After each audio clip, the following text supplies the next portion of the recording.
Мен ауылдың қызы едім. Мектепте оқып жүрген кезімнен аздап тұйықтау болып өстім. Көшеге шығып би кештеріне баруды да әдетке айналдырмағанмын. Құрбыларым түннің ортасына дейін қыдырып жүргенде мен үйдегі шаруалармен болып ұйқыға кететінмін. Бірақ сол бір күн есіме түскен сәтте кеудеме ащы өкініш тығылып жүрегім қан жылағандай болады. Бір күні әдеттегідей үйде отырғанмын. Қояр да қоймай жалынып шақырып алған соң құрбымның үйіне бардым. Ол менен бірер жас үлкендігі бар еді. Барсам, бет-аузы қожыр-қожыр, жасы 30-дан асып кеткен дәу жігіт үйінде отыр. Құрбым үстелдің үстін жайнатып жіберіпті. Жайшылықта көрінбейтін тәтті дәмді мен коньяктар үстел үстінде самсап тұр. Аузым ашылып қалды. Сол үйде отырып біраз әңгімелестік. Сосын олар мені күштегендей болып коньяк ішкізді. Ақыры аз-маз масайып қалған. Мені құрбым әлгі дәу жігітке шығарып беріпті. Сөйтсем мен сорлының сол жігітке біреудің амалын осылай тапқан сияқты. Дәл осы күннен бастап мойныма ілінген қыл арқанға байланып кете бардым. Өйткені біздің түсінікте бір кеткен соң қайта оралу деген түсінік жоқ еді. Алдыма тасталған ақ орамал мен есіктің алдында жатып алған кейуанадан аттап кете алмай қожыр бет дәудің әйелі атандым. Одан кейінгі өмірім кәдімгі жабайы тірлікке бет алды. Күйеуім нағыз есерсоқтың өзі болып шықты. Күн сайын ішімдік ішіп таяқтың астын алады. Кей кездері жайдан жай сылтау тауып ұрып алатынды шығарды. Бірақ соның бәріне көніп ата-анамның алдына баруды ар санап келдім. Таяқ жегенімді айтып көмек сұрайтын жан да жоқ. Өйткені сыртқы әлеммен еш байланыссыз таудың басында шошайып жалғыз түтін тұрамыз. Күндіз үй тірлігімен айналысып, кешке сиыр сауып, түнде қой күзететін болдым. Ақыры аяғым ауырлап бірінен соң бірі 3 бала көтердім. Бірақ бала болса да күйеуім ішуін тоқтатпады. Тіпті барған сайын үдете түсті. Бала шағамның көзінше ұрып көк ала қойдай етіп сабап алатын.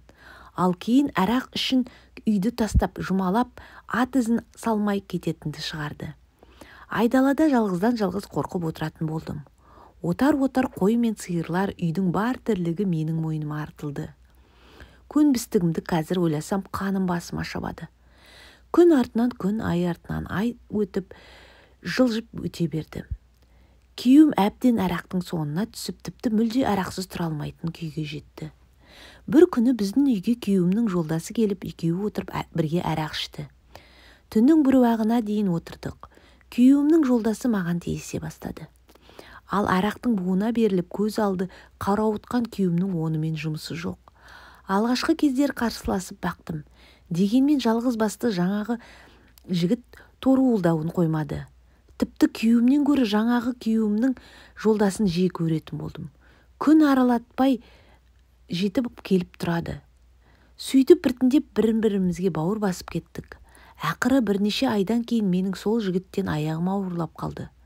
Алдырып тастауға қимай жүргенде бұл үсті күйеуім де естіп қалған. Бұрынғы ма? Таяқтың астына күнде алатынды шығарды. Әбден зықым шығып 4 баламен не істерімді білмей дал болдым. Күйеуім қазір сау адам емес.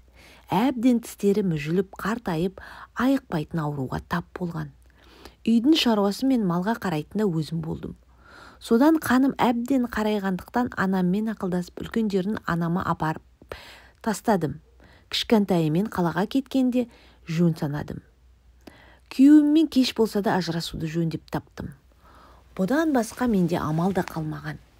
Қазір құрбымның тар пәтерінде бірге тұрып жатырмын. Күнде екеуміз интернет ақтарамыз. Ол маған компьютер тілін үйренсең жұмысқа тұрғызам сені деп уәде беріп отыр. Қазір әр жерге барып жұмыс іздеп жүрмін. Бірақ мектептен кейін жоғары оқу орнын аяқтамаған жұмыс тәжірибесі жоқ адамды қайтсын. Жұмыс таба алар емеспін. Қанша жақын болғанмен біреуге масыл болғанымды ойлап жүрегім қан жылайды. Енді не істесем деген мазасыз ойлардан бір түні жастығым жасқа шыланады. Бірақ мұны тірі жан біліп жүрген жоқ. Баланы да балабақшаға беру аса қиынға түсті. Тыйын тебен бермесе, не болмаса, тамыр таныс болмаса, балабақшаға берудің өзі де қиын екен. Жағдайым осындай болды.